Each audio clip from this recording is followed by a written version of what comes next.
Bonjour à tous, je me présente, je m'appelle Eva. Je vous fais cette vidéo qui sera sûrement une assez longue vidéo pour vous parler un peu de mon cas et la chirurgie maxillofaciale qu'on va me faire dans 3 jours maintenant. Voilà, tout simplement pour ceux que ça intéresse, par curiosité ou certains se posent peut-être des questions dessus, hésitent à se lancer, voilà, ou pour avoir des témoignages tout simplement. Pour vous expliquer un petit peu comment ça s'est passé, j'ai commencé à avoir il y a maintenant 2 ans des grosses douleurs au niveau de la mâchoire, ici en bas. Je pensais que c'était une infection à la base. Et puis la dentiste m'a dit pas du tout. Par contre, je vais vous envoyer voir un orthodontiste parce que vous avez une très grosse béance. C'est-à-dire que mes dents, aucune de mes dents ne se touche. Euh, et j'ai ma mâchoire du bas qui est bien trop enfoncée par rapport à ma mâchoire du haut. Et quand j'ai vu l'orthodontiste, il m'a dit c'est simple, si vous voulez pas perdre vos dents dans 10 ans, donc à 40 ans à peu près, il va falloir passer par un traitement orthodontie et avec une chirurgie. Il faut savoir que c'est une grosse chirurgie avec un traitement de 2 ans finalement, parce qu'on porte pendant 1 an un appareil. Donc moi j'ai des bagues en bas et à l'intérieur en lingual, parce que voilà, tout simplement à 30 ans, je n'avais pas envie de porter pendant 2 ans un appareil dentaire comme à mes 12 ans. Mais ça coûte un peu plus cher, ça c'est sûr. Donc c'est pendant 1 an, on porte les bagues et au bout d'1 an, on a la chirurgie et ensuite on continue à porter encore les bagues pendant 6 à 9 mois selon les cas. La chirurgie, c'est pareil, c'est une chirurgie qu'on appelle maxillofaciale ou bimaxillaire. Il y a différents cas, ça dépend des gens bien sûr. Et moi, j'ai la totale. Voilà. Donc, en gros, on va me casser la mâchoire du bas, me casser la mâchoire du haut et me l'élargir, m'avancer le menton, et me redresser le canal nasal parce que je respire très mal depuis toujours et mon canal nasal est en fait dévié complètement sur la gauche, d'où les sensations d'étouffement que j'ai assez souvent. Et là je parle un peu bizarrement parce que on m'a mis un écarteur au palais, un écarteur de mâchoire que je vais vous mettre en photo. C'est très très très désagréable, j'ai beaucoup de mal à avaler. C'est des choses qu'on m'avait pas prévenu, qu'on allait me poser ça avant l'opération. Et du coup, je ne peux plus manger normalement. Donc là, on est à J-3 de l'opération et j'ai déjà commencé finalement le régime alimentaire du post-opératoire, c'est-à-dire que ce qui passe à l'heure actuelle, ce sont que des soupes et des compotes, des yaourts, voilà, que des choses très lisses parce que c'est impossible pour moi de déglutir. Donc imaginez quand j'ai un aliment, ça se coince en haut, c'est vraiment très très désagréable. Voilà, mais eh ben, j'ai pas le choix. On va dire que c'est le début du processus chirurgical. Et maintenant, on se retrouvera le jour J de l'opération. Pour vous donner une idée, il a réalisé environ 40 tours pour élargir ma mâchoire avec l'écarteur que l'on m'avait placé au palais, d'où le fait que j'ai les dents écartées. Ici, vous voyez comment il a avancé ma mâchoire en incisant sur le côté. Même chose pour mon menton qu'il a coupé puis remonté. Ensuite, il a placé les plaques et les vis.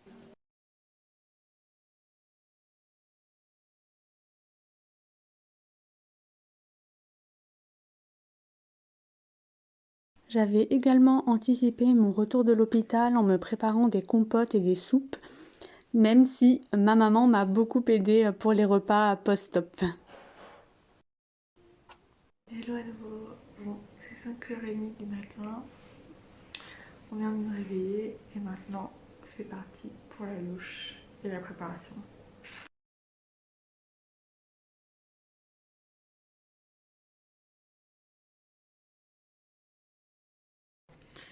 Hello, hello. Bon, ben voilà, on est au deuxième jour. Donc je sens plus ma lèvre là du bas et le menton. J'ai une impression de mousse, c'est trop bizarre.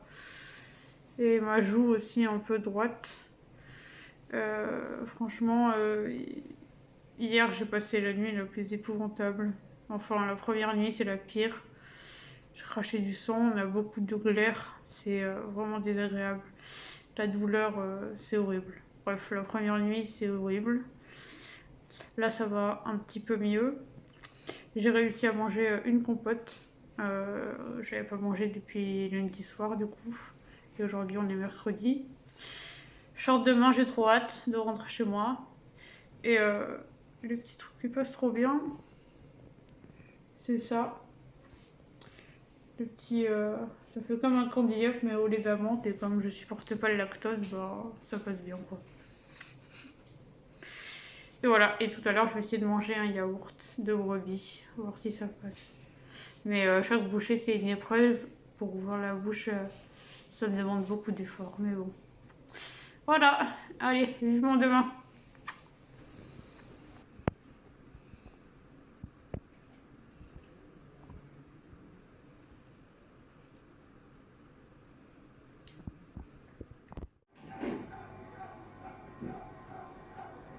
Je voulais aussi vous parler d'une huile essentielle que j'ai appliquée 3 fois par jour sur mon visage dès le réveil de l'opération. C'est une huile qui sert à diminuer les œdèmes et je pense qu'elle m'a beaucoup aidée. Hello, hello. Bon, ben, on est à J+3. Bon, je passe toujours des nuits assez difficiles. J'ai beaucoup de nausées. Ça, je savais pas, hein, mais pensez au cas où à acheter un médicament pour les nausées parce que les antidouleurs, ça brasse beaucoup l'estomac. Sinon, j'arrive un peu plus à articuler, ça se voit un peu plus.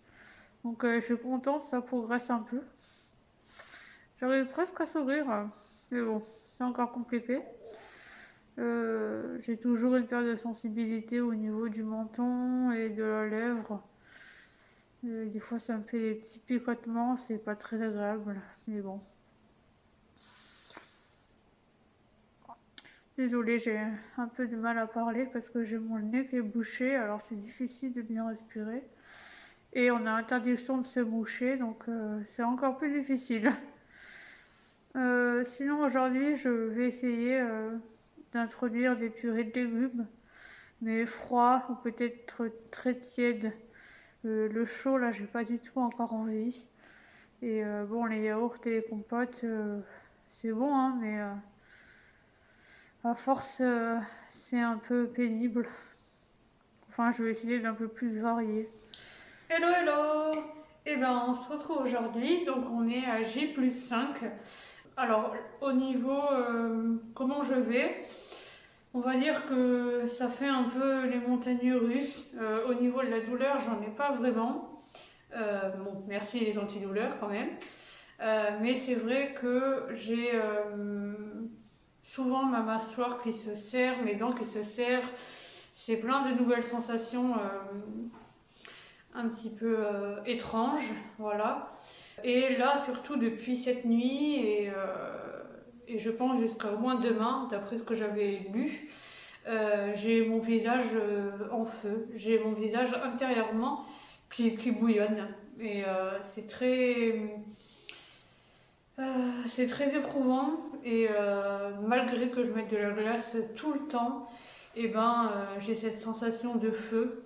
Et ça, je pense que c'est les œdèmes, enfin, c'est même sûr, c'est les œdèmes de partout.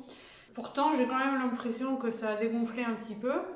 Bon, c'est très léger, mais voilà.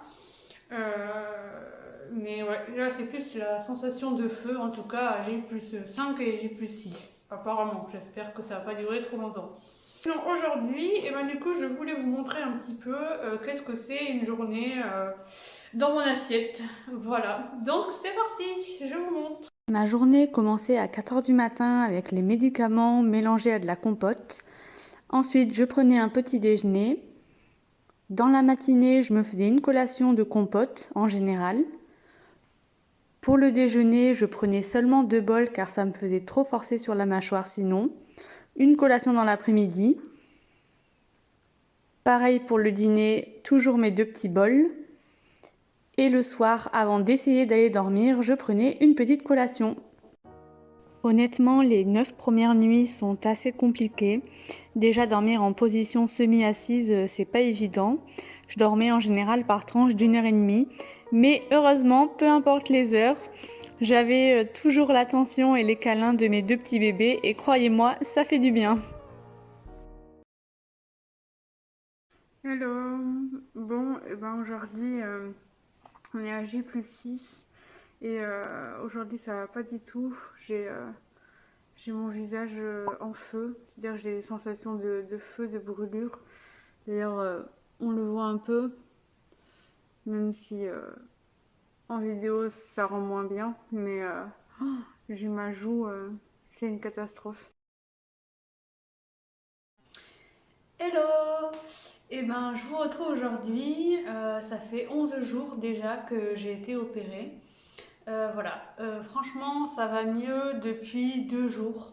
Voilà, j'ai plus de sensation de brûlure déjà. C'est une bonne chose. J'arrive à mieux dormir. Maintenant, ça y est, je peux dormir de n'importe quel côté, comme je veux. Mercredi, j'ai eu rendez-vous avec le chirurgien, donc une semaine post-op. Ça y est, je peux enlever les élastiques, du coup, uniquement pour manger, me brosser les dents et pour le cleaner. Mais bon, c'est déjà ça. Au niveau de l'ouverture, on va dire que je suis à un doigt. J'ai hâte de progresser, mais bon, petit à petit. Sinon, bon bah voilà, hein, j'ai toujours les dents écartées, ça, c'est sûr. Et au niveau des élastiques, en fait, moi, ils ne sont pas mis sur les dents. Et j'ai 2 vis ici, clouées dans la mâchoire. J'accroche les élastiques là pour bien serrer la mâchoire. Donc, j'aurai la mâchoire comme ça serrée pendant 1 mois. Je le revois fin mars. Normalement, ils vont m'enlever les 2 vis ici et l'orthodontiste va prendre le relais pour me mettre des plus petits élastiques, bien me resserrer les dents. Voilà, je pense que derrière, on a encore au moins entre 6 et 9 mois d'orthodontie avant de enfin pouvoir tout enlever. Voilà. Et dernière chose, au niveau de gonflement, je trouve que c'est quand même beaucoup mieux. Voilà, j'ai quand même bien dégonflé, même de profil, surtout au niveau du menton.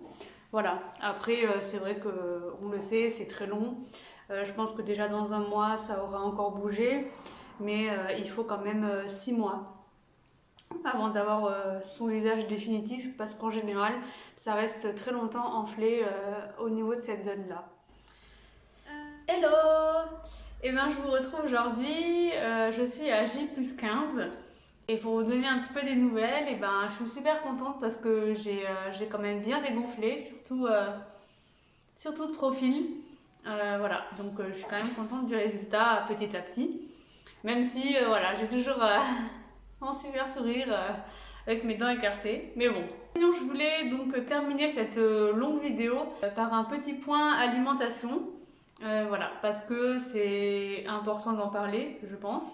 Et surtout que je suis diététicienne, donc je me devais de terminer par un petit point nutrition. Concernant l'alimentation donc post-op, il faut savoir qu'elle est progressive et que c'est long, mais c'est important de ne pas franchir les étapes trop vite parce que voilà, ça pourrait avoir un impact sur la mâchoire. Donc les 2-3 premiers jours, enfin moi en tout cas, j'avais pas du tout envie de salé et ni de chaud. Donc voilà, c'était vraiment compote yaourt pendant les 3 premiers jours. J'ai commencé à introduire du salé à partir du 4e jour et tiède. Et le chaud, vraiment chaud, à partir du 5e jour. Voilà. Bon, désolée si je fais des petits bruits avec ma bouche parce que Ça me fait extra saliver les élastiques et le fait que ma mâchoire soit serrée. Voilà. Pour revenir à ce que je disais, l'alimentation, on va dire jusqu'au 7e jour, c'était vraiment mixé, très lisse. Et à partir du 7e jour, c'était encore du mixé, mais un petit peu plus consistant quand même. Voilà. Et demain, voilà, on sera à J+16. Je peux enfin intégrer des aliments mous. Voilà, du type quenelle, des légumes bien cuits, enfin en fait tout ce qui fond dans la bouche, voilà, qu'on peut quand même mâcher, mais pas vraiment croquer. Donc demain, midi, je mange des ravioles. Je vais manger pour la première fois depuis plus de 2 semaines un repas normal. Et je peux vous dire que j'ai hâte parce que c'est vrai que c'est long. Mine de rien, c'est quand même long. Voilà. Et après, au niveau des repas, c'est vrai que c'est important d'essayer, du moins de diversifier et surtout de garder un équilibre. Voilà, de garder une source de féculents pour l'énergie, il en faut, de garder une source de fibres avec des légumes parce que la première semaine, il faut savoir qu'on est constipé, ce qui est normal vu que déjà on ne mange pas beaucoup, on a peu d'apport de fibres. C'est important de manger équilibré et aussi surtout de garder un apport en protéines. Moi, le chirurgien m'avait fourni une ordonnance de compléments alimentaires. Malheureusement, je suis intolérante aux protéines de lait et au lactose, donc je n'ai pas pu prendre ces compléments alimentaires. Mais si vous les tolérez, c'est bien d'en prendre les premiers jours. Moi, j'avais une protéine végane en poudre, voilà, que je mélangeais à mon yaourt. Mais c'est vraiment important de garder une source de protéines parce que déjà, on fait pas de sport, on bouge pas beaucoup. Et voilà, pour éviter cette fonte musculaire, c'est vraiment important. Et d'autant plus que les protéines sont indispensables à l'organisme. Voilà, elles ont un rôle structural dans la membrane, dans la trame protéique de l'os. C'est à ne pas négliger et à ne pas oublier. Par exemple, pour les plats salés, je me faisais une purée de patates douces et je me mixais un steak. Voilà, un steak haché à l'intérieur ou du jambon mixé ou du poisson. C'est important d'enrichir toutes les préparations. On peut rajouter dans les purées de pommes de terre par exemple du lait en poudre. Ça fait et des protéines et du calcium. Donc voilà, important aussi de manger au moins 2 à 3 fois par jour des yaourts pour avoir un bon apport en calcium. Voilà, en tout cas, l'alimentation, c'est vraiment pas à négliger. Il faut retenir qu'il faut juste que ce soit équilibré, diversifié et surtout être patient parce que les 2 premières semaines sont longues et ça dépendra aussi de l'ouverture de la bouche. Mon kiné m'a dit que quand je serai à 3 doigts là d'ouverture, ce sera le signe que je pourrai croquer. Voilà, dans un bon burger ou une pomme. Faut être patient, je pense, et y aller vraiment progressivement, tout en faisant quand même travailler la mâchoire. D'où l'importance d'ailleurs de ne pas manger ni boire à la paille. Enfin, moi, je sais que le chirurgien, dès le lendemain, me l'avait interdit.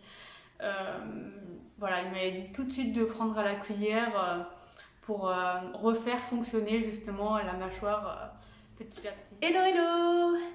La dernière fois, je pensais que c'était ma dernière vidéo, mais je me suis aperçue que j'avais oublié de vous montrer et de vous parler de ma progression avant la chirurgie jusqu'à aujourd'hui. Donc aujourd'hui, nous sommes à J+20. Vous allez tout voir en photo, mais je voulais vous montrer que ça avait quand même bien dégonflé, qu'on commence à apercevoir un peu plus de creux au niveau de la joue. Et de face, bon, ça reste encore enflé au niveau des plaques ici, en particulier du côté droit, l'œdème est encore bien présent, mais petit à petit, j'y crois. Sinon, ma bouche, bon, elle est encore asymétrique, Disons qu'on sent que quand je parle, il y a un petit problème. Mais la bonne nouvelle, c'est que l'écart entre mes dents, eh ben, ça a bien diminué. Alors pour ça, je suis super contente. Et la semaine prochaine, j'ai rendez-vous avec le chirurgien et l'orthodontiste. On sera à pile poil un mois post-op, donc j'ai hâte de savoir qu'est-ce qu'ils pensent de ma progression. Vous pouvez voir mon changement de visage de J+4, J+8, J+15 jusqu'à J+20. Mais le plus impressionnant, c'est mon avant-après de profil, sachant que je détestais mon profil. Là, je trouve ça vraiment, vraiment impressionnant. De face, on voit aussi le changement. Mon visage est beaucoup plus allongé, mais il reste encore bien enflé. Sur ce, la vidéo est cette fois-ci bel et bien terminée. J'espère que ça vous a plu. Si vous avez des questions, n'hésitez pas à me les poser en commentaire, j'y répondrai avec plaisir. Et pourquoi pas, on se retrouvera d'ici quelques mois pour faire un vrai avant-après avec mon visage définitif. Et ben je vous dis à bientôt!